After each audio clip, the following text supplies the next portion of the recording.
हाय दोस्तों, आज मैं आपको एक इंसान और जानवर की दोस्ती की कहानी लेकर आया हूँ। ये कहानी शुरू होती है आज से लगभग 20,000 साल पहले, जब इंसान गुफाओं और जंगलों में रहा करते थे। तभी हम देखते हैं कि एक जनजाति जो कि आने वाले ठंड के मौसम से बचने के लिए 2 से 4 महीने तक का भोजन इकट्ठा करने के लिए शिकार पर गए थे। इस जनजाति का लीडर था ताऊ और उसका एक नौजवान बेटा था जिसका नाम कीड़ा था। और यहाँ पर कीड़ा थोड़ा सा कमजोर था और आने वाले शिकार के लिए वो अपने बेटे कीड़ा को साथ लेकर जाता है। उसकी माँ थोड़ा परेशान भी थी कि मेरा बेटा सरवाइव कर पाएगा या नहीं, और इन्हें पूरा शिकार करने के लिए 1 से 2 हफ्ता इन्हें घर से बाहर रहना पड़ता था। और ये 10 से 15 लोग शिकार के लिए निकल पड़ते हैं। कुछ दूर जाने के बाद ये लोग जंगल में पहुंच जाते हैं, जहाँ की वो अपने शिकार का इंतजार करते हैं। उन्हें झुंड में कुछ जानवर दिखाई देते हैं। उन्हें देखते ही ताऊ उन पर हमला करने का आदेश देता है और जानवरों को भी लगता है कि हम पर हमला हो रहा है। और इंसानों को अपनी तरफ आते देख जानवर भी उन पर हमला करते हैं, लेकिन इंसान अपनी अपनी भाला फेंक कर मारते हैं। और तभी जानवर बेचारे डर के अपनी दिशा बदल लेते हैं और एक एक करके खाई में गिरने लगते हैं। ये देख उन जानवरों का मुखिया इन्हें मारने आता है, इसीलिए लोग डर के भागने लगते हैं। और वही कीड़ा अपनी तरफ आते देख बहुत डर जाता है और उनसे अलग हो जाता है। और ये देखो जानवर अकेले कीड़ा पर हमला करता है और इससे पहले कि कीड़ा कुछ समझ पाता वो जानवर उसे जख्मी कर देता है। ताऊ अपने बच्चे को देखता है और उसे बचाने की कोशिश करता है और इसीलिए भाला फेंक कर मारता है, लेकिन भाला लगते ही वो जानवर कीड़ा को हवा में उछाल देता है और कीड़ा बेचारा खाई में गिर जाता है। अब यहाँ से हम बैकग्राउंड में जाते हैं 1 हफ्ता पहले, जहाँ पर ताऊ और उसके कुछ लोग नए लोगों को शिकार पर जाने के लिए शामिल कर रहे थे। लेकिन उन लोगों को एक इम्तिहान देना होता है जिसमें एक औजार बना के दिखाना था और परीक्षा में 2 लोग पास होते हैं, जिसमें एक है कीड़ा यानी कि इस कबीले के सरदार का बेटा, जिसमें उनकी अगली परीक्षा होती है। उन्हें कबीले के लोग उन्हें बहुत मारते हैं ताकि उनकी सहन शक्ति देख सके। इसमें भी वो लोग पास हो जाते हैं और अगली सुबह कीड़ा अपनी माँ से मिलकर शिकार पर निकल जाता है। और काफी दिन चलने के बाद उन्हें अपने पूर्वजों के बनाए गए स्मारक दिखते हैं, जो कि सही दिशा का प्रतीक है, क्योंकि उस समय लोगों को दिशा जानने के लिए कोई साधन नहीं था। तभी सामने से एक और कबीले की टोली आते दिखती है। वो लोग भी खाने की तलाश में निकले थे। अब सभी लोग शिकार पर निकल पड़ते हैं। रास्ते में वे लोग जंगली सुअर का शिकार करते हैं। ये शिकार कीड़ा का परीक्षा लेने के लिए था और ताऊ उसे उस जंगली सुअर को मारने के लिए कहता है, लेकिन कीड़ा काफी डरता है और उसे मार नहीं पाता। तब ताऊ काफी ज्यादा भड़क जाता है और कहता है कबीले का सरदार वही बनेगा जो काफी ज्यादा ताकतवर होगा। जब सब लोग रात को अपना शिकार खा रहे होते हैं, तब ताऊ को एक आवाज सुनाई देती है और वो सभी लोगों को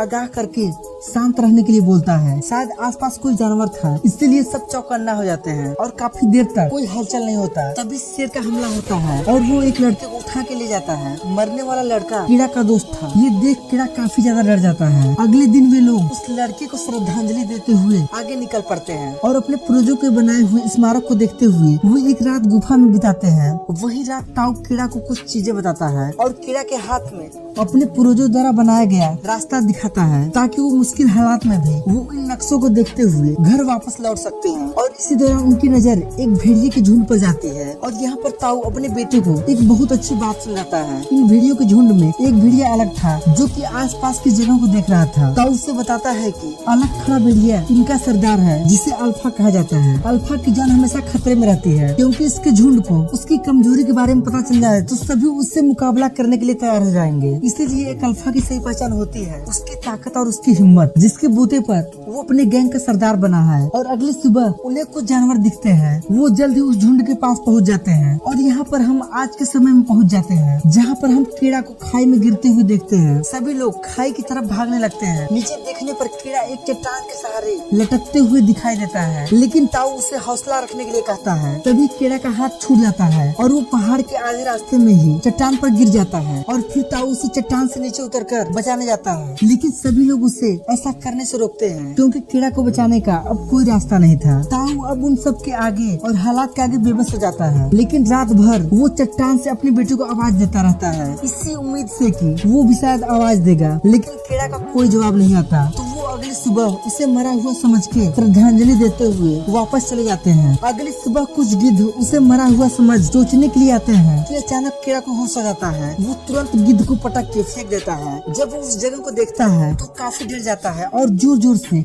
अपने पिता को आवाज लगाने लगता है, लेकिन उसके पिताजी अब वहाँ नहीं थे, इसलिए उनकी आवाज नहीं आती है, जिस वजह से वो खुद ही पहाड़ी से नीचे उतरने की कोशिश करता है ढलान न होने की वजह से। लेकिन तभी जोर जोर से बारिश होने लगती है और कुछ ही देर में खाई में पूरी तरह से पानी भरने लगती है। तभी उसे उम्मीद की किरण दिखाई देती है और वो पानी में छलांग लगा देता है और बहते हुए आगे निकल पड़ता है। अगली सुबह जब उसकी आँख खुलती है तो उसका एक पैर काफी जख्मी हो गया था, इसलिए रेंगते हुए पास का इकट्ठा हुआ बारिश का पानी पीता है और अपने जख्मी पैर को अपने आसपास पत्थर के टुकड़ों से सही करने की कोशिश करता है और किसी तरह से लंगड़ाते हुए वो पहाड़ी पे आता है ताकि वो अपने पिता से मिल सके। लेकिन उसे मरा समझ के अपना स्मारक देख वो काफी टूट जाता है और रोने लगता है। तभी उसके ऊपर कुछ भेड़िया हमला करने के लिए आते हैं। उन्हें देख कीड़ा अपनी जान बचाकर भागता है और उसे टूटा हुआ एक सूखा पेड़ मिलता है। उस पर चढ़ जाता है और पूरी रात उस पेड़ पर ही बिताता है। फिर सुबह जब वो पानी भरने के लिए नीचे आता है तभी भेड़ियों को आता देख वो पेड़ पर चढ़ने की कोशिश करता है, लेकिन जैसे ही पेड़ पर चढ़ने लगता है तब तक एक भेड़िया उसका पैर पकड़ लेता है और कीड़ा अपनी जान बचाने के लिए अपने हथियार से उस पर वार करता है और वो भेड़िया वहीं घायल होकर गिर जाता है। कीड़ा पूरा दिन पेड़ पर ही बिताता है। रात में भेड़िए अपने साथी के मरने के कारण वही मातम मनाने लगते हैं। अगली सुबह बाकी के भेड़िए वहाँ से चले गए थे और वो घायल भेड़िया दर्द से करा रहा था। तब कीड़ा अपने हथियार से एक भाला बनाता है और उसे दर्द से छुटकारा देने के लिए उसे मारने जाता है। तभी उनकी नजर आपस में मिलती है और कीड़ा का दिल नरम हो जाता है। वो एक रस्सी से भेड़िए के मुख को बांध देता है और उसे अपने साथ लेकर चल देता है और एक रात गुफा में गुजारता है। अगली सुबह जब रोशनी कीड़ा पर पड़ती है तो वो अपने सामने उस शांत भेड़िए को देखता है और उसे गुफा के बाहर कुछ जड़ी बूटियां दिखाई देती हैं। उससे वो एक लेप बनाकर अपने पैरों पर लगाता है। पानी पीते वक्त उसका ध्यान उस भेड़िए पे जाता है जो कि उसे पानी पीते देख अपने मुख की रस्सी अपने आप खोल देता है। कीड़ा डरते हुए अपनी कटोरे से उसे भी पानी देता है और इसी तरह उनकी दोस्ती की शुरुआत होती है और बाद में उसके जख्म पे वो अपना बनाया हुआ लेप लगाता है। रात को कीड़ा अपनी भूख मिटाने के लिए एक खरगोश का शिकार करता है और दोनों लोग खाते हैं। अगली सुबह कीड़ा अपने घर के लिए रवाना हो जाता है। वह बार बार उस भेड़िए को भगाने की कोशिश करता है लेकिन वो भेड़िया उसका साथ नहीं छोड़ता और इसीलिए दोनों साथ चलते हैं। तभी उन्हें एक जंगली सुअर का झुंड दिखाई देता है। तभी वो भेड़िया अपने झुंड की रणनीति अपनाते हुए एक जंगली सुअर को ढकेलते हुए कीड़ा के पास लाता है, लेकिन कीड़ा डर जाता है और शिकार हाथ से निकल जाता है और उस रात कोई शिकार न मिलने की वजह से उन दोनों को भूखा ही सोना पड़ता है और धीरे धीरे उन दोनों के बीच काफी गहरी दोस्ती हो जाती है। भेड़िया अब उसके पास जाकर सोता है और सुबह उसे बड़े प्यार से जगाता है। अब अगली सुबह वो अपने मंजिल के लिए निकल पड़ते हैं। कीड़ा अपने इस नए दोस्त को अल्फा का नाम देता है और देखते ही देखते मौसम भी बदल जाता है और ठंड का मौसम आता है। एक दिन वो जंगली सुअर का शिकार कर रहे थे। कीड़ा बिना डरे जंगली सुअर का शिकार करता है और रात को दोनों मिलकर जम के खाना खाते हैं। तभी उनके सामने एक और भेड़िया आ जाता है। खतरे के सामने देख कीड़ा अपना भाला उठा लेता है, लेकिन कीड़ा जल्दी समझ जाता है कि ये कोई और भेड़िया न होके अल्फा के झुंड का ही कोई साथी था जो अल्फा को वापस लेने के लिए आया था। अब अल्फा पीछे मुड़ के आस भरी नजरों से पीछे देखता है, मानो कि वो कीड़ा से पूछ रहा हो कि मैं अपने साथियों के साथ जाऊं या ना जाऊं। तो कीड़ा भी उसे अपने परिवार के पास जाने की अनुमति दे देता है। अब अगली सुबह कीड़ा अकेले ही बर्फीली तूफानों से लड़ते हुए अपने वंशज के पास चल देता है और रात एक गुफा में गुजारता है। तभी रात में उसे एक सपना दिखाई देता है कि उसके पिता उसके माँ को कीड़ा के मर जाने की बात बताते हैं। तो उसकी माँ पूरी तरह से टूट जाती है और ये सब देख वो डर के मारे उठ जाता है और वो आसपास की तरफ अपने घर का रास्ता देख अगली सुबह चल देता है। तभी उसे कुछ भेड़ियों का झुंड दिखाई देता है जिसमें वो अल्फा को भी देखता है और खुश होकर अपने दोस्त की तरफ दौड़ने लगता है और तभी अचानक से कमजोर बर्फ की सतह टूट जाती है और वो नीचे पानी में चला जाता है। अब उसे देख अल्फा वहाँ आ जाता है और अपने पंजों से उस बर्फ को तोड़ने की कोशिश करता है, लेकिन वो बेचारा तोड़ नहीं पाता। तब कीड़ा अपनी खंजर निकालकर बर्फ पर जोर जोर से वार करने लगता है और ऊपर आ जाता है। फिर अल्फा उसे खींचकर नदी से बाहर निकाल लाता है। अब कीड़ा बच गया है, ये देखकर अल्फा बहुत खुश होता है। अगली सुबह फिर वो दोनों दोस्त साथ निकल पड़ते हैं। जहाँ रास्ते में उन्हें एक आदमी दिखाई देता है। वो उससे मदद मांगने जाते हैं, लेकिन पास जाने पर पता चलता है कि वो आदमी मर चुका है। उस आदमी को देख कीड़ा काफी टूट जाता है। इस बर्फीले तूफान की वजह से उसका शरीर भी जवाब दे रहा था। उसकी बॉडी से काफी खून भी निकल रहा था। अब उसकी आगे जाने की कोई भी इच्छा नहीं हो रही थी, लेकिन कुछ टाइम बीतने के बाद वो उस आदमी के घर से कुछ कपड़े और तीर कमान लेकर उसे धन्यवाद बोलता है और चल देता है। अब सफर के दौरान उसका सामना बर्फीले तूफान और खतरनाक लकड़बग्घों से होता है, जहाँ वो दोनों अपनी जान बचाने के लिए उस गुफा का सहारा लेते हैं। तभी अल्फा को एक अनजान खतरा का एहसास होता है। वही एक शेर कीड़ा पर हमला करता है, लेकिन अपनी दोस्त की जान बचाने के लिए अल्फा उसके सामने आ जाता है और शेर से भिड़ जाता है। तो दूसरी तरफ कीड़ा तीर से शेर को मार गिराता है, लेकिन इस लड़ाई में अल्फा काफी जख्मी हो गया था। अल्फा की वफादारी देख कीड़ा उसे हमेशा के लिए अपने पास रखने की कसम खाता है और अगली सुबह वे फिर चल देते हैं। तभी उन्हें अपने पूर्वजों का